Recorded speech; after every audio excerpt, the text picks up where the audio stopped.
This conference will now be recorded. Great. Welcome, everyone. This is going to be episode 4 of our IIAS webinar series. Tonight's theme is climate mandates for the aerospace community. And I'm really excited to share with all of you two fantastic and wonderful guests. Again, my name is David Guajardo. I'm part of the team at IIAS. If you've been following this series, you know our mission is to spark important conversations to connect science, exploration, and global collaboration. This is going to be a part of the 10th anniversary series. This is something that we created a couple of months ago, so it's pretty new. We're getting better. We want to reach more universities to get it open, not only for our own members, for other members as well. And tonight's topic is going to be climate change. Again, this is one of the biggest challenges facing humanity today, and the aerospace field plays a huge role, from delivering critical climate data from space to developing sustainable technologies that can help us build a better future to the planet Earth, our mother.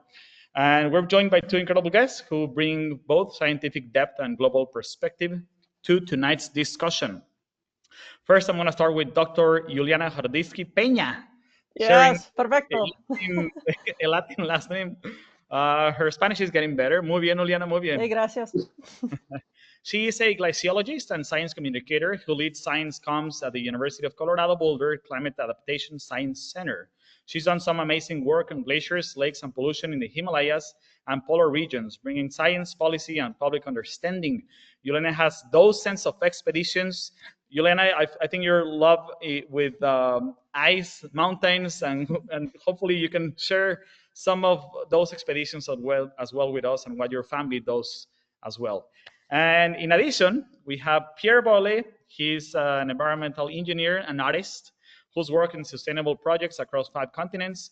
His well background in engineering and the arts offer a really unique take on how we understand and protect the natural world. Tonight, we will explore what the aerospace community can and must do to address the climate crisis and how we can all work together across disciplines and borders to make that happen. Pierre, hopefully you can put in the chat your beautiful art. I know everyone from your class loves you and other classes as well. We've been purchasing your art and it's just phenomenal what you do. So thank you for sharing. Let's get started.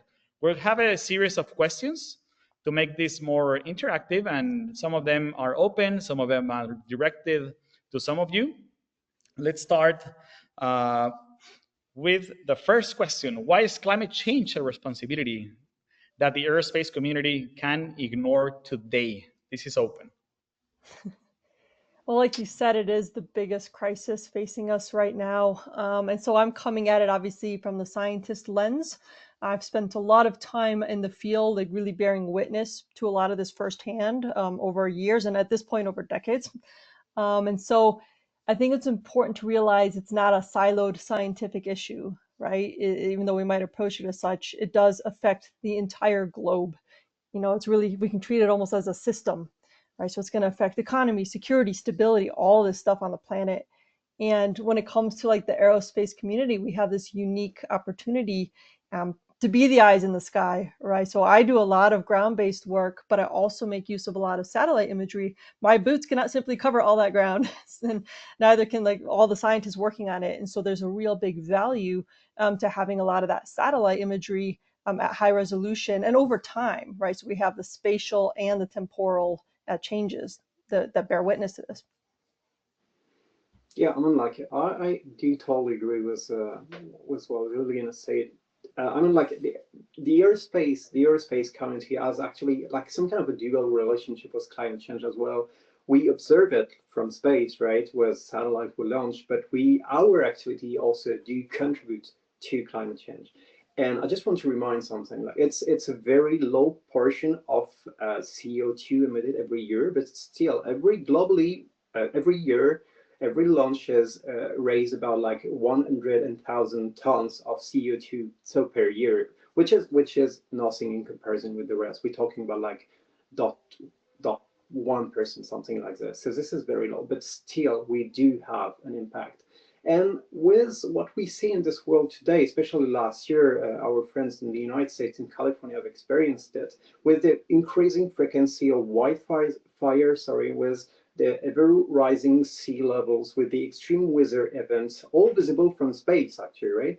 It becomes clear that we must act not only as witnesses, but also as stewards. We need to act, actually, we, the aerospace community. And since we are a high-tech, forward-thinking industry, like we do have the tools, we do have the talents, we do have also the responsibility to lead by example, which can be challenging in the world we're living in right now, in order to reduce our global and common emissions, designing sustainable technologies and supporting climate science, which also sometimes could be a challenge in a geopolitical point of view. So if we want to look towards other planets, we still have to understand and to protect our own right now. So this is we cannot be blind to this. Yes. That's the everlasting debate, right? Why do you want to explore if Earth is dying, Mother Earth? So there's Exactly. a big correlation that we're going to be addressing in the next question. So this one is open as well. What role do you believe space-based technologies like Earth observation satellites should play in climate monitoring and action? Are we doing enough? Um, Okay, so I start with this one. So, well, obviously, sorry, say it again.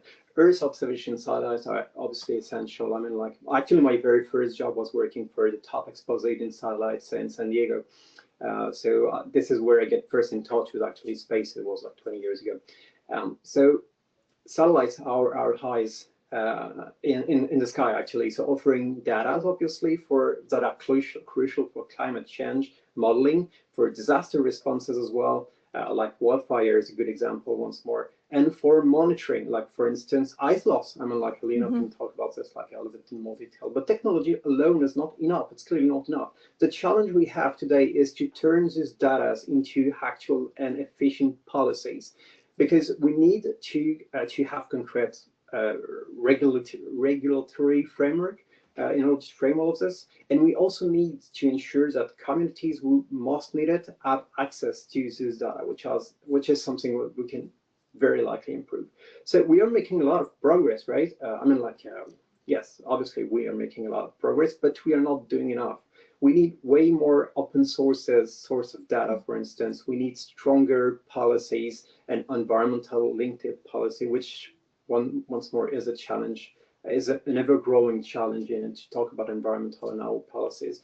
And we need also to, this is very important, we need to support emerging nations, because they are the ones that are going to be the most impacted by climate change and who are the less equipped to face it. So we absolutely need to pile all of this and to bring a global solution to a systemic problem.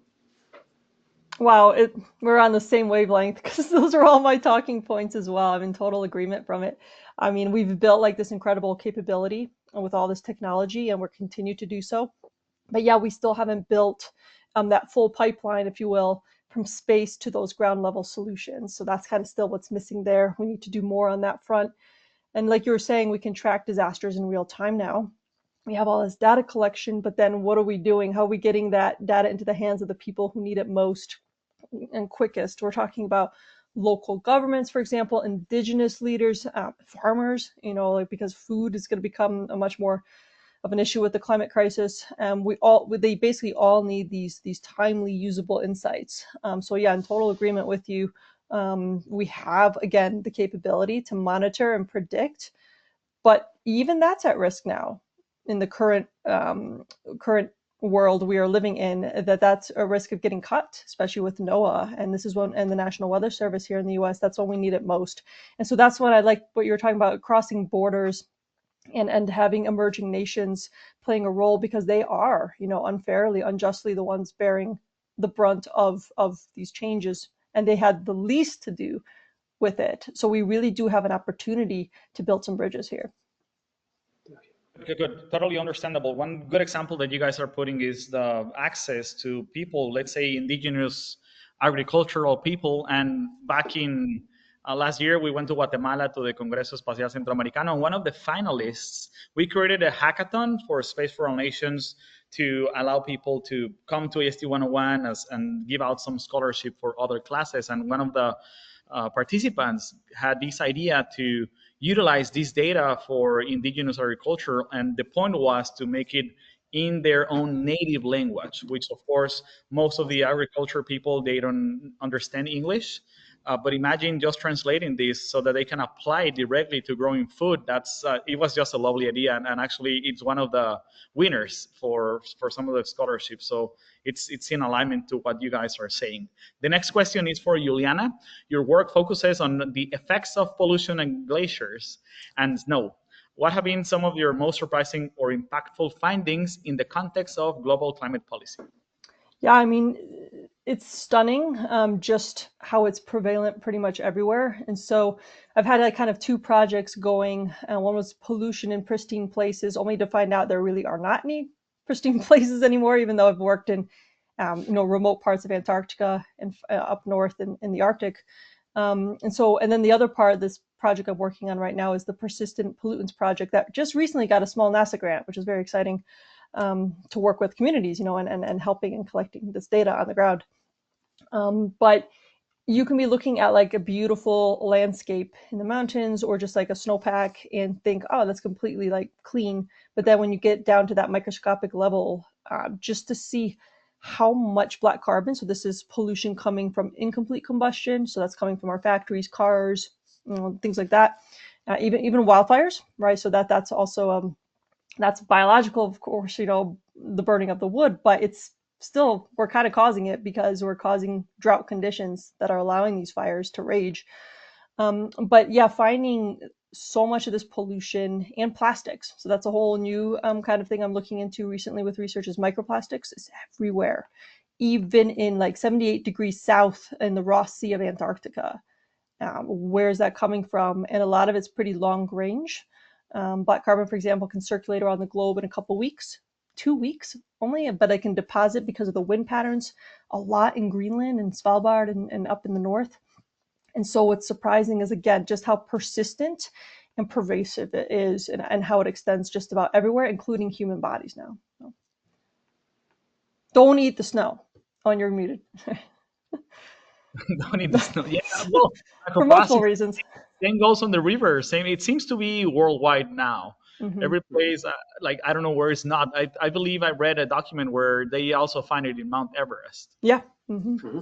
Oh, eat them over there. I don't know, but and raining out of the sky. Even raining out of the sky. There was a rain gauge installed at Rocky Mountain National Park here, and a ranger went to collect the information on the rain, and they were finding all these little microplastics and fibers in the rain gauge. It brings me and reminds me to this TV show from who was it? One Strange Rock with Will Smith and 7 astronauts talking about how everything on Earth is interconnected, and it's the same things that you're just sharing. So I recommend it to the audience to go and look that TV series, which is phenomenal. The next question is for Pierre. You combine engineering and art to advocate for environmental protection. How do you visual storytelling and creativity help bridge the science-public gap in climate advocacy?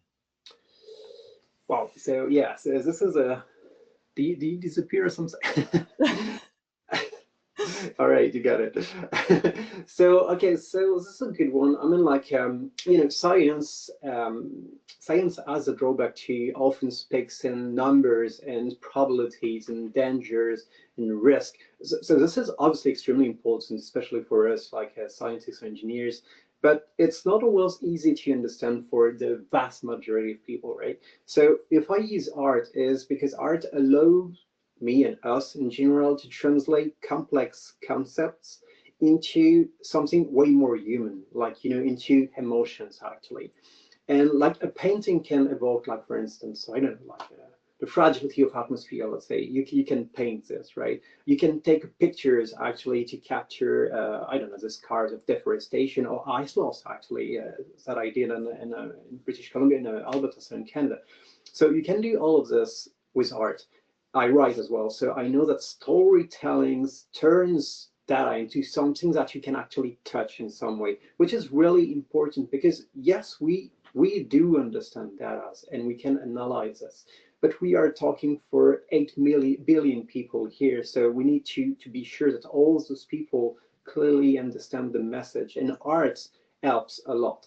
Creativity makes, how can I say this?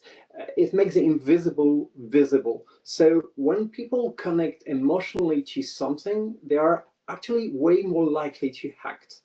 And this is actually where we move from awareness to engagement to real lasting change. And heart helps a lot once more. And it can be like movies, for instance. You can see movies that will move, obviously, you to the point where you're going to have an emotional response and see, for instance, the impact of a natural disaster, for instance, or the impact we may have on other planets, or let's say Mars, for instance.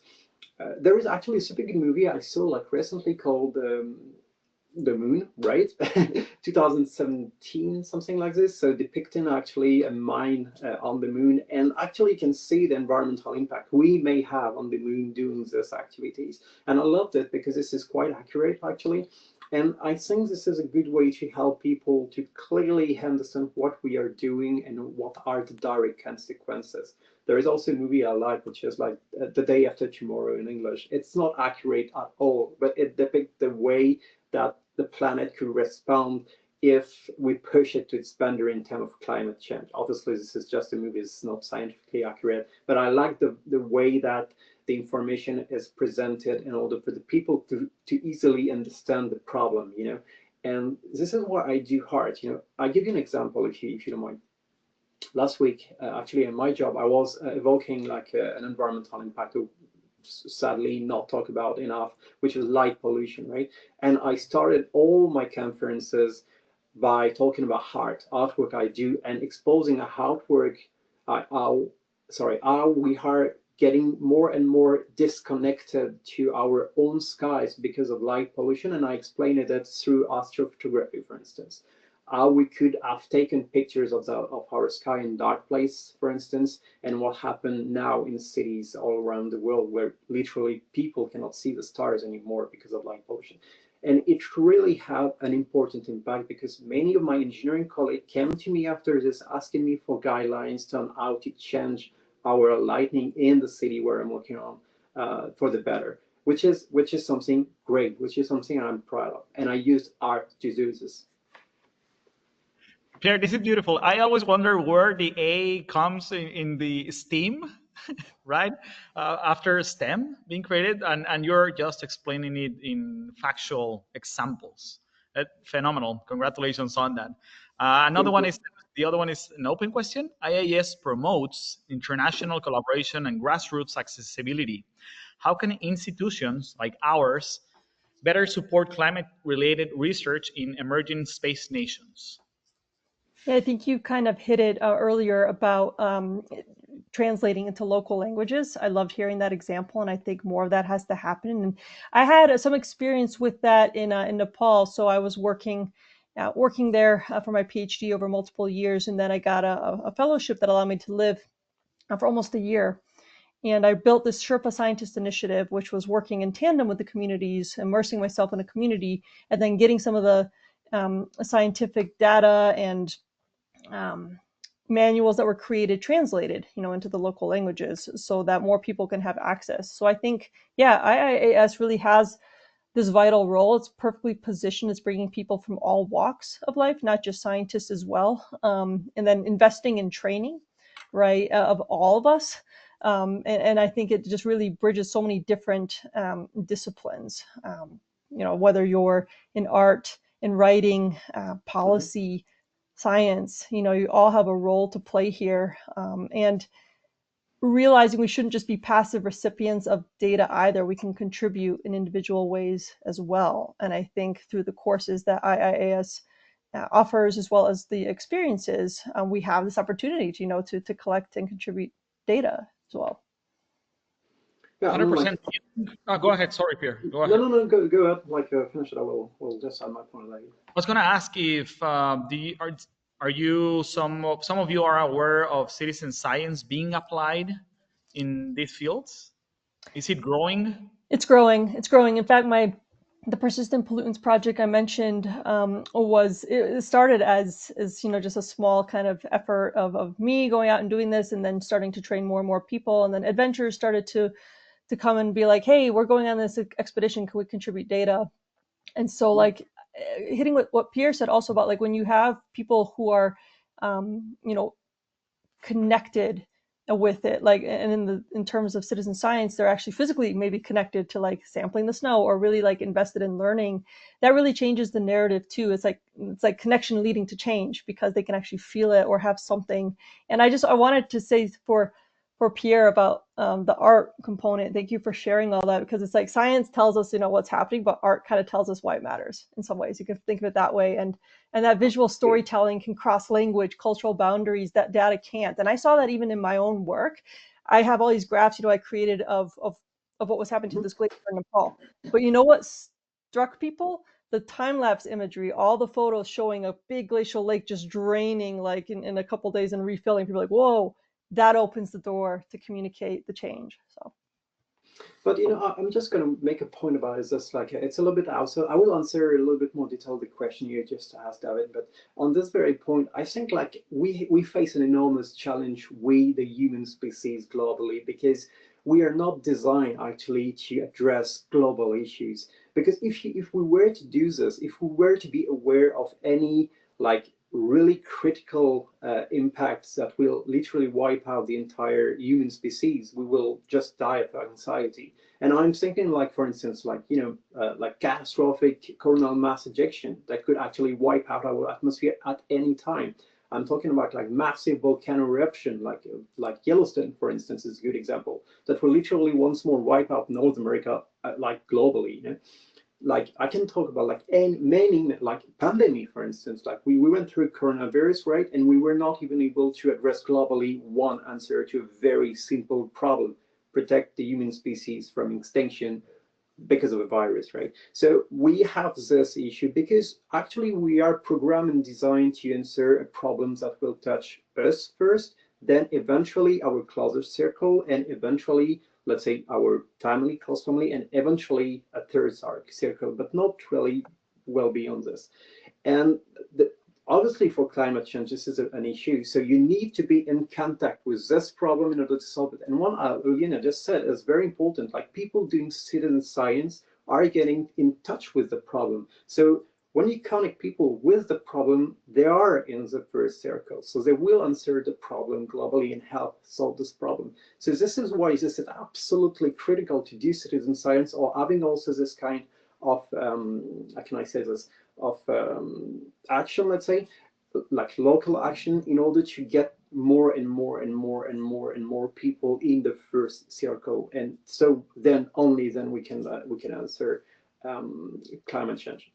It's it's a really good point, because it's like so many people are disconnected from like the Arctic or Antarctic. There's nothing they can really connect there. But if Yeah, I say, hey, the snow you're collecting in your community, in your neighborhood right now can help address a pollution problem, then absolutely. that changes the narrative. Like, oh, it does matter. It matters to me and my air quality and my life and my family. Like you're saying, those circles. So But but I know like David is going to ask a question about this a little bit later, so I'm going to go dive into one example I had about And like if not, breaking if down. I don't, please go ahead and talk about it. Well, actually, I just want to go back to your question, because I think what I want to say that IIAS is doing a super great job actually right now. So I think this is also important to mention, because I think one way also to facilitating the solution to climate change is through knowledge transfer, and we are doing really great here in this call, like to encourage this transfer of knowledge. We are doing mentorship, for instance. Maybe we need more mentorship within our own institute. We have open access classes, and in a way that is not open in a way that is free, but in a way that we can all around this planet attend classes. Like I'm taking right now classes given in Europe by Eric, and we are people from all around this planet once more attending these classes. So we have the luck to do this because IIAS is allowing us to do this. So this is really, really, really important. We can also, and it's collaboration and missions that include scientists students, engineers, artists, and also from people coming from underrepresented countries. Well, we would say words like a word, right? So I think this is really important. We can also like build local capacity. We were talking just about this, like local capacity, like offering, and I know that has done this in South America, like grants, like you mentioned, David, before. We can do like sharing data from to NGOs, for instance, in different kind of countries. We can also co-developing project with region who have priorities, like let's mention coastal erosion, for instance, in Central America, which is an enormous issues right now. So actually, there is a word I like, it's called climate justice. And it means actually that we do recognize that we have a leadership role to assume for climate change in order to protect the people who are going to be the most affected to it. And I think this is the basis of what we are doing right now. We are from developed country here, and I'm not saying develop in an unpolite way. I think we have the resources to insert climate change, and so we have the responsibility to lead the way into solving the problem and to include people from underrepresented or emerging countries in our community. We need to have way more people. I mean, like inclusion is something that IIAS is doing extremely well, extremely great. We need way more inclusion as well, because we cannot solve any global problem without any kind of people. We need everyone, and Ulyana said this before. We need everyone, and when I say everyone, like let's face it, we are in the space industry, the all of us, which is enormously dominating by male. We need women in this. We absolutely need women in this. But not only, we need people from different background, different culture, different religion, different countries, different sexual orientation, different colors. You all have a place you all have a part to play in this, because we cannot solve climate change without everyone being involved in this. Period. Beautiful, Pierre. Beautiful words. Yeah, I'm getting emotional with this guy. Me too. The way you express it. Okay, next question before we cry. Many young professionals want to work in the intersection of aerospace and environmental science, just like both of you. What advice will you give them on entering this field and making a meaningful impact? Think about you guys before actually joining this career. Yeah, I mean, I think there's such opportunity here because that space is still being shaped and created, right? So, like with Pierre, he's blending engineering and art. And myself, I love photography. You know, I'm a scientist, communicator, and also an athlete, a mountaineer. And so I remember when I was looking for funding for my PhD, for my field work, I didn't have any. So I did the equivalent of a science Kickstarter and raised the funds to go to the Himalaya for the first time. And that got the public excited and interested. So, and that was a long time ago now, over 15 years ago. So it really kind of planted an idea of like, oh, I can forge a path, even though it hasn't been forged before. And it's scary, you know, and it's challenging. But I think like, don't be afraid to forge your own path, create it. And that's what like IIAS also like creates these opportunities. You know, hey, you want to blend this, you want to do this. And then speaking to what you were mentioning earlier about mentoring, I would love to see more of that. You know, kind of the more kind of people in the senior positions in their jobs can help out the younger who might be interested in how do you actually pull this off. And I think just some practical things is learning to speak more than one language, literally, right? But also across disciplines. Okay, so science, art, engineering, communication, all of it, right? So how can you kind of blend and have a lot of tools in your toolbox that you can pull from, especially as things change in the world, you know, being able to pivot and not panic, right? And so, and don't underestimate the power of kindness also. Like there's so many of us out here who are like all just like we're feeling these things as well. And so like we're a community and we can rely on each other as well. God, what's more, I'm so agree. I'm like you just said my words. Yeah, well, I would just add like maybe like do not be afraid to come from another background. Do not be afraid to have like an unconventional path in the space industry. I'm an environmental engineer. You know, I've been like wanted to obviously go space like everyone in here for years. You know, but like I put some limits on myself because I was like, hey, I'm not like a space engineer whatsoever. It is, I'm an environmental engineer and I'm an artist as well. I do make my own path in this, and make my way until eventually I can manage to fulfill my dream and go to space, right? So do not be afraid to take this leap of faith and come from an unconventional path. And this is what I am actually telling the time I do conference, space-based conference.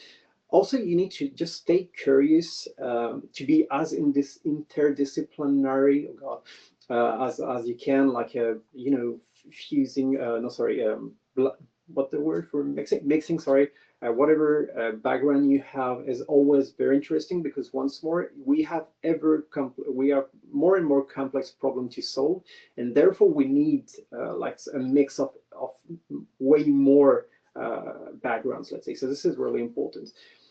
Obviously, we need to learn enough science to understand the data, just in terms of climate change, right?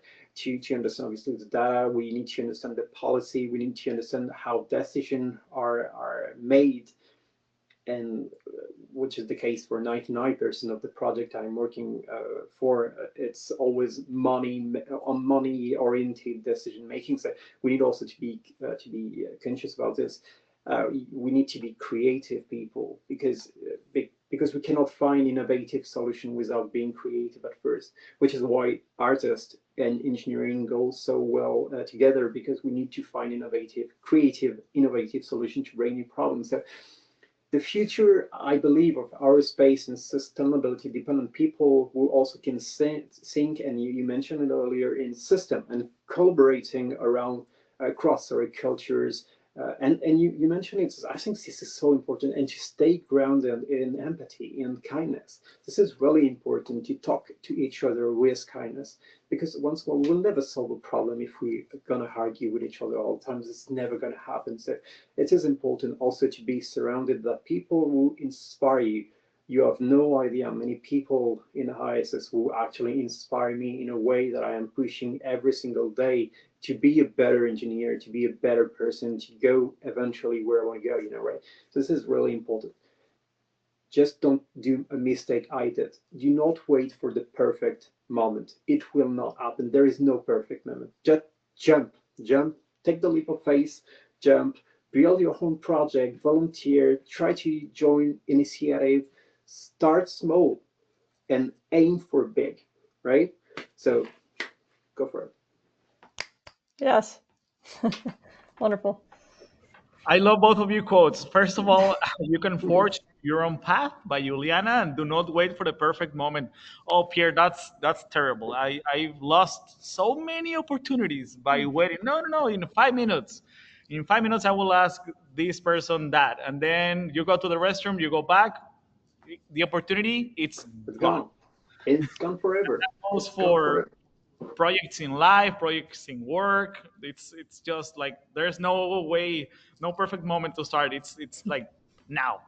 Okay, so I'm just making a small fun fact, because actually you met last week the person I met in Canada, and I was having during a conference, and I talked to this person, and it was actually hesitating joining the course, and I was like, hey, this is a train. It just go once. You cannot miss this, right? So just jump. You will see what's happening, right? What the worst can happen, Well, and I'm glad it actually joined. So like one more cool member evolved. So this is really cool. And you never know where opportunities will lead, right? So like I got asked to do a TEDx talk back in September, and the talk was in November, and I was terrified, right? I do a lot of Oh, public so cool. speaking. I teach, I do all this, but it's a very different Audience. way of speaking. It's really like a performance. But I'm so grateful for that opportunity, because now people have been reaching out to me as a result of that talk about how can we get involved in your project? How can we donate to this? Because we got some funding pulled recently. So it's like this is how it happens, right? So just kind of taking that plunge. You don't know what path that's going to lead down to, or who you're going to meet along the way. That's amazing. Congratulations. That's amazing, actually. Thank you. Congratulations, Juliana. When was this? The TED Talk got posted in February. I can put the link. Did you post it in our IIAS WhatsApp group? No, I didn't. I posted it on Yeah, Facebook. that's very bad. Very bad. Those type of things need to share in the Okay, community. okay. I will I will post it in the chat. Yes, and I will forward it in the group chat. Okay, hold Yeah, on. we It's need to really loud join in my ears right each now. other. And some other thing, I think we are at the point where maybe we can run a Juris night, maybe in Houston with IIAS members, something like that, once a year. I'll go more on that later. Um, next question is many.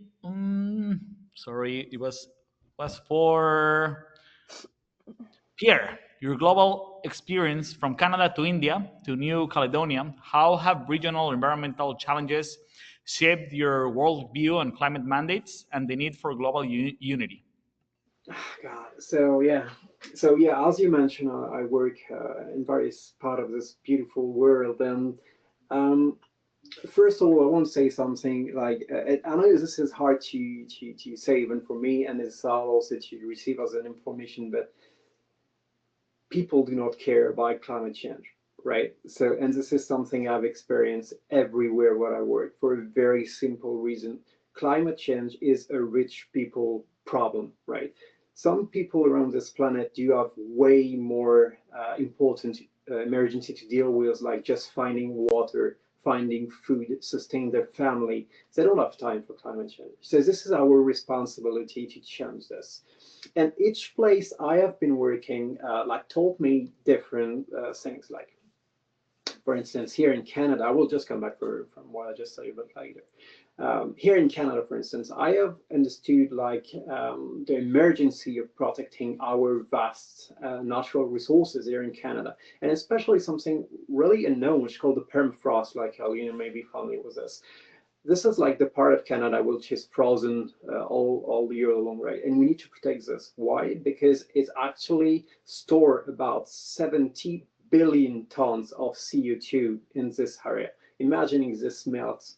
If this part of Canada melts because of climate change, it will release in between 50 to 70 billion tons of CO2. This is unimaginable in terms of climate change impact. This is a total game changer. So this is what Canada told me.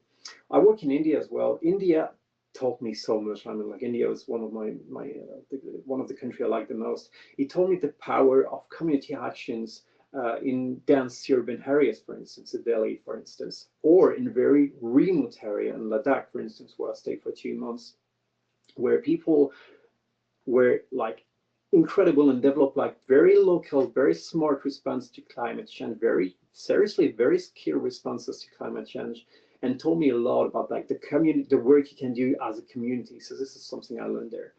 In New Caledonia, so in Pacific Island, I learned the very vulnerability, sorry, of the highlands ecosystems. There is so many Pacific islands that are directly threatened, immediately threatened by climate changes, and we need to have this in mind, because there is people that are going to die seriously if we do not act right now, and this starts once more with us in the aerospace.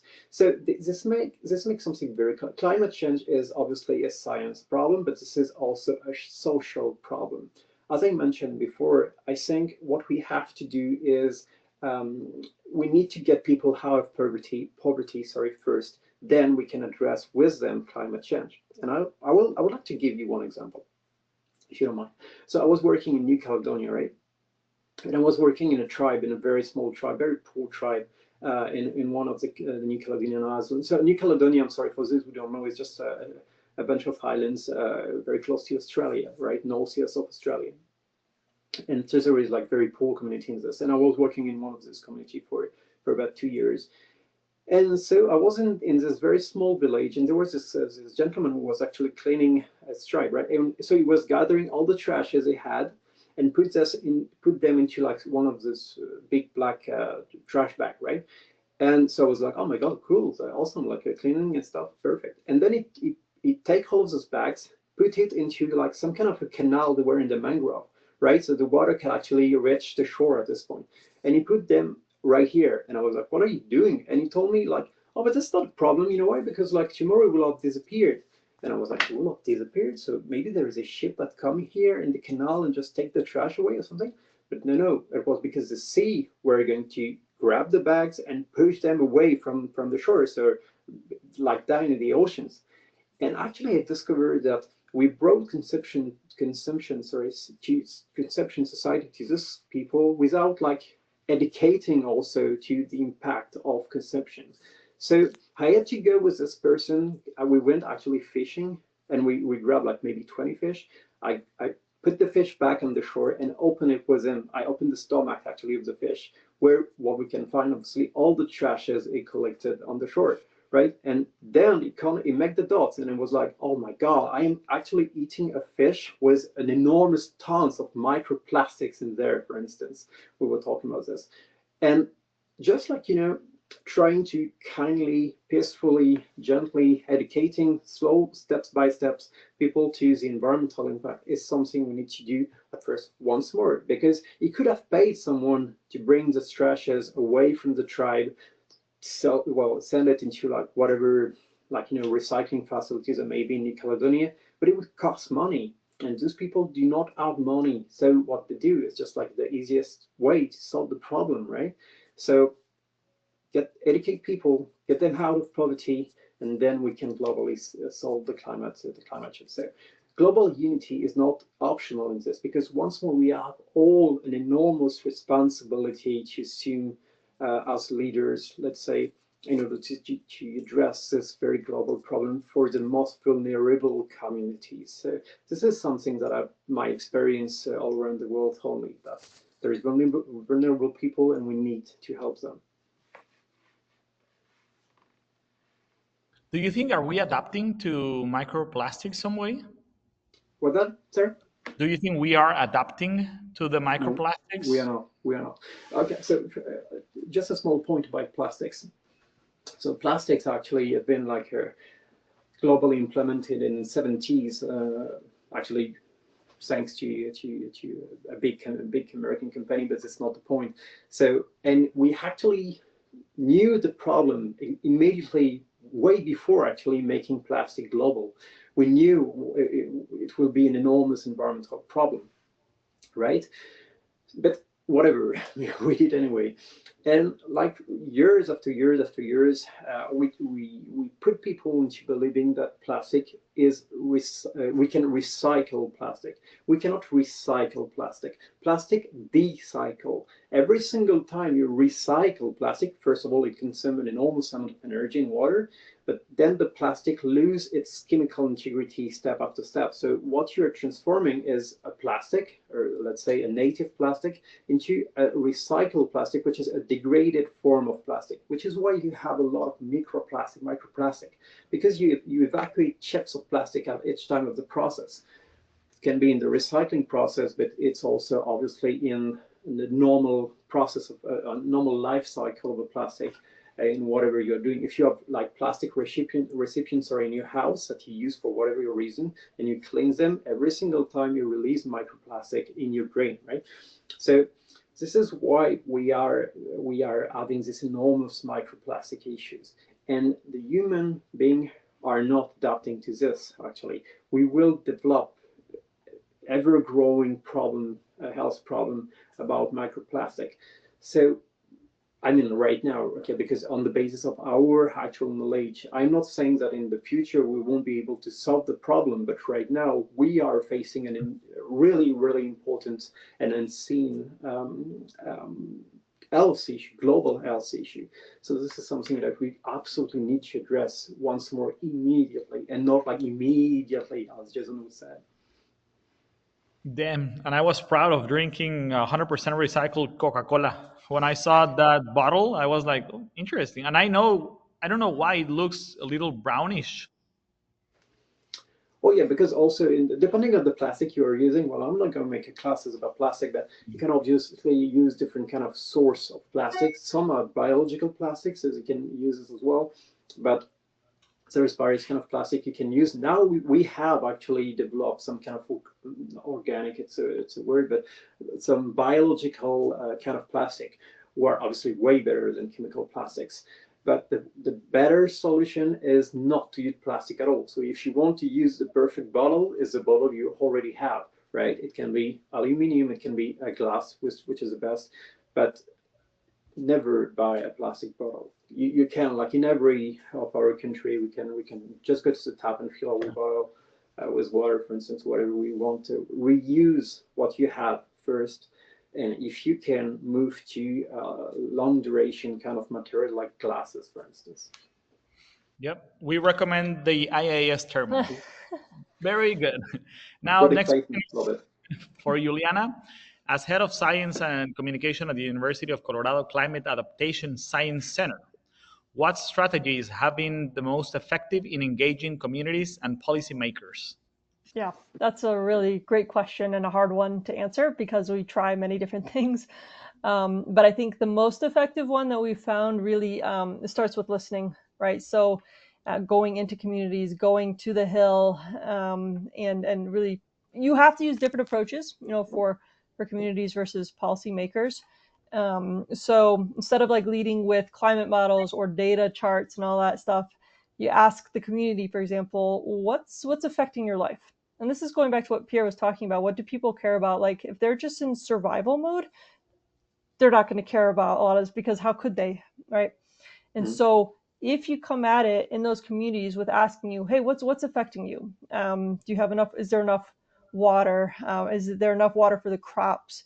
Are the crops failing? Is there flooding, fire? Because our center kind of really focuses in this north central region of the US, which is Colorado and 6 surrounding states. So the big problems here is ecosystem collapse really and invasive species and fires and droughts and things like that. Far removed from what I do with black carbon and glaciers, but I do like we were talking about being interdisciplinary. I think the more you learn about all these different aspects, the better, right? When it comes to understanding the full picture of climate science. But anyhow, so we then work backwards to show how climate will fits into that, right? And then something else that's really important is having trusted messengers in your communities. For example, we work with a lot of tribes, and so we have elders that we communicate through because the community is going to listen to the elders than they are to us. But even in like rural or historically marginalized communities, you can do the same thing. Maybe a pastor or a rancher or school teacher, someone that you can make a connection to that can then pass along the information. We find those kinds of strategies can work. Humor and humility. I think like if people feel like safe and seen, they're far more likely to engage with these difficult topics.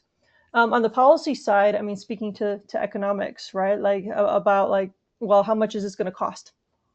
And costing an election and costing financially. Right? So I think I've had a just minimal experience with that on the policy side. I went to Washington, D.C. in December and had a chance to speak with one of my representatives here in Colorado. So it was just a very eye-opening experience. The program I was advocating for got canceled anyhow, but it's just difficult times right now. But it was still an excellent opportunity to really learn how that's done. Oh, and in fact, I wanted to share a link in the comments here or in the chat because I actually got a chance to co-write a textbook. It's an e-textbook called Advancing Justice-Centered Community Science. So it was written with 7 other people, and it's split up into different topics about, well, how do you actually go into community and do science within the community? So some strategies and co-design that we developed. So I put that link in the chat there. It's open source, and it's freely available for the time being before everything gets pulled. So download it now, and it's a great resource, that we worked for many months. Congratulations on the book.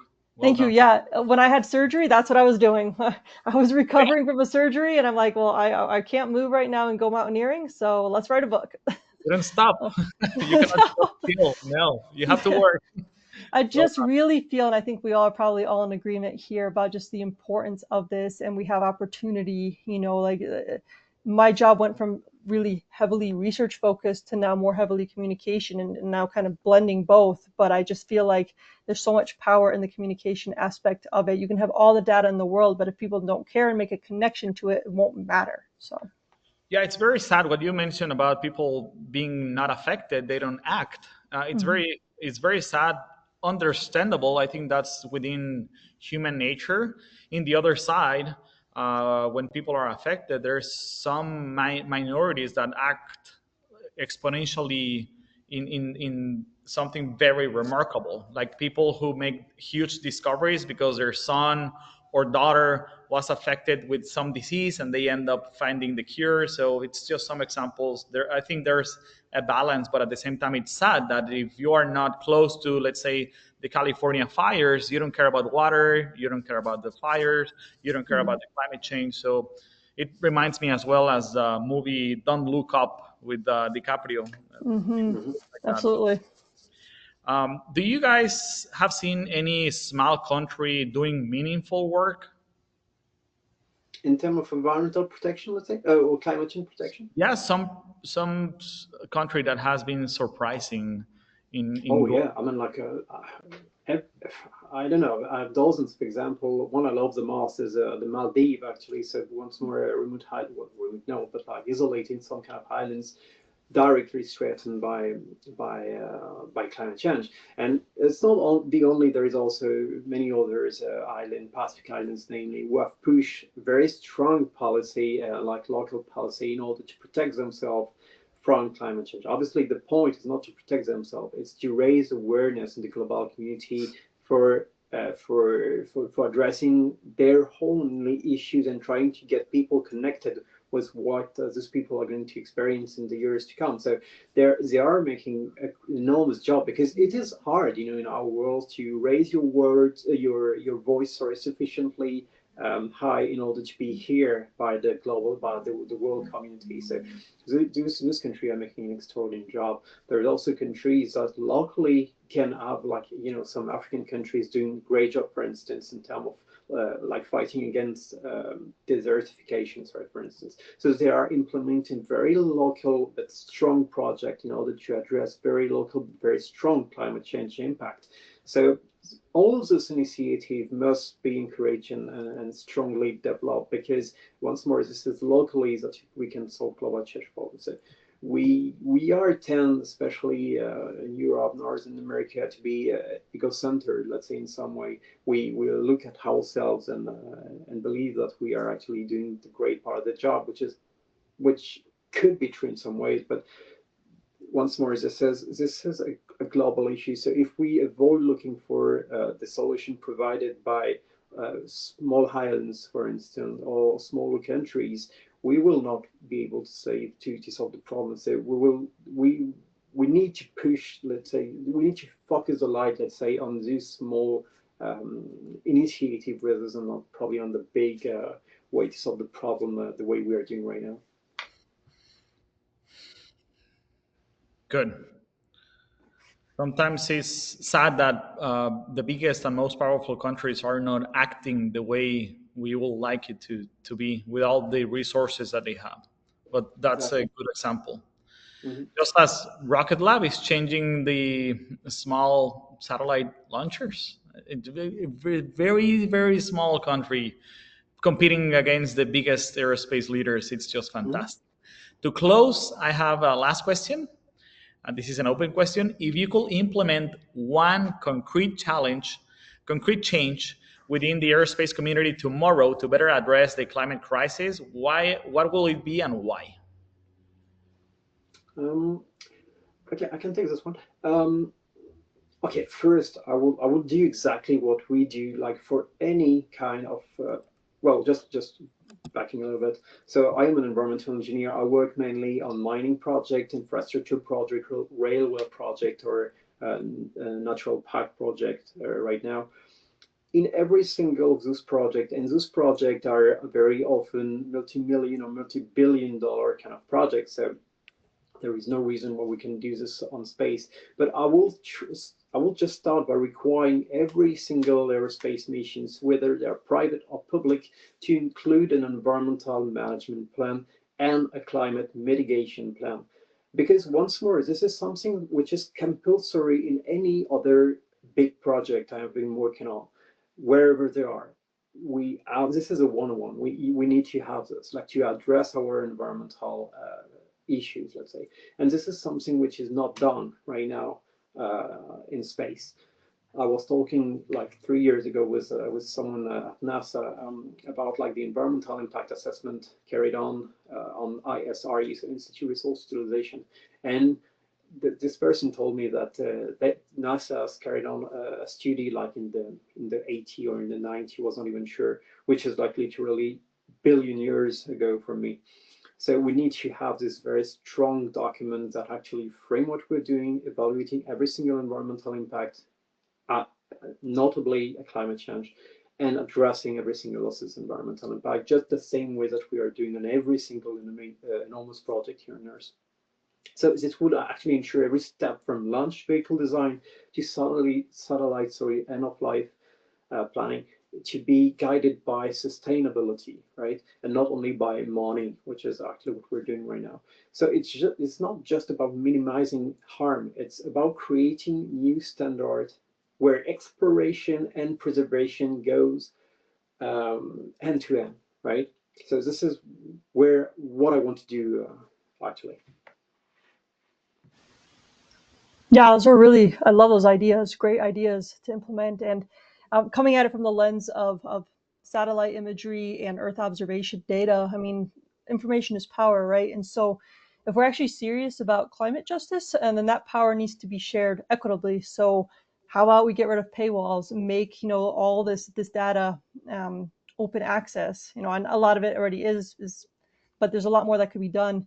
And maybe delivered in ways that can a lot of the data right now require a lot of technical expertise to really understand.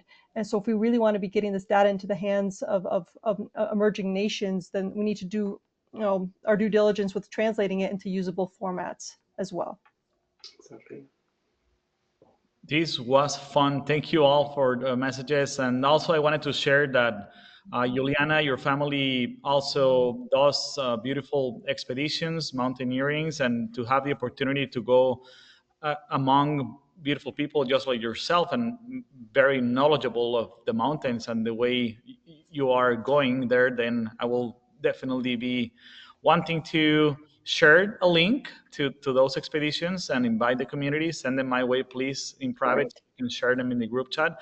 And same goes for Pierre, your art, not only by myself, but I've been hearing people that if they were not even in your class, ending up purchasing your beautiful art, and it's just fantastic.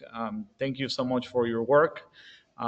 This was the fourth IIAS webinar series, Climate Mandates for the Aerospace Community. Thank you all for attending this beautiful webinar. We had so much fun. Thank you so Thank much. you. Bye. Bye-bye.